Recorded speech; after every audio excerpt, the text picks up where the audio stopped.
Hi all, welcome to എൽസൂസ് collections. ഇന്ന് നമുക്കൊരു മീൻ പീര ഉണ്ടാക്കിയാലോ? ഒരു ചാള പീര ഉണ്ടാക്കാം നമുക്ക് കേട്ടോ. ആദ്യം ചട്ടി അടുപ്പത്ത് വെച്ച് എണ്ണ ഒഴിച്ച് കടുക് പൊട്ടിച്ച് ഇഞ്ചി, വെളുത്തുള്ളി, പച്ചമുളക്, ചുവന്നുള്ളി, കറിവേപ്പില ഇത്രയും സാധനങ്ങൾ വഴറ്റിയെടുക്കാം നമുക്ക്. അതിലേക്ക് നമുക്ക് ആവശ്യത്തിന് ഉപ്പും കുറച്ച് മഞ്ഞൾപ്പൊടി മാത്രമേ ഞാനിവിടെ ആഡ് ചെയ്യുന്നുള്ളൂ. ശരിക്കും മുളക് പൊടി ആഡ് ചെയ്യുന്നവരൊക്കെ ഉണ്ട്, പക്ഷെ ഞാൻ സാധാരണ വെക്കുമ്പോൾ മഞ്ഞൾപ്പൊടി ആഡ് ചെയ്യുക. മഞ്ഞൾപ്പൊടിയുടെയും ആ പച്ചമുളകിൻ്റെയും ഒക്കെ ഒരു ഫ്ലേവർ തന്നെ വരുമ്പോൾ അതൊരു നല്ല ഒരു ടേസ്റ്റാണ്.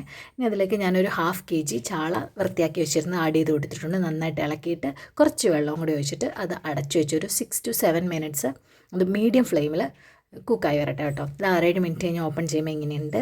അതൊന്നും കൂടി ഇളക്കി കൊടുത്ത് ഇതിനകത്തേക്ക് നമുക്കൊരു 1/2 കപ്പ് തേങ്ങയും ഒരു 2 കഷ്ണം കുടംപുളിയും കൂടെ ആഡ് ചെയ്ത് കൊടുക്കാം. ഒന്നും കൂടെ ഇളക്കി ഒതുക്കി വെച്ച് അടച്ചു വെച്ച് ഒരു 5 മിനിറ്റ് വേവിച്ച് കഴിയുമ്പോൾ ഇങ്ങനെ ഇരിക്കും ഇത്. അതിനകത്തേക്ക് നമുക്ക് കുറച്ച് ഉലുവ വറുത്ത് പൊടിച്ചതും കൂടെ ആഡ് ചെയ്ത് കൊടുക്കാം.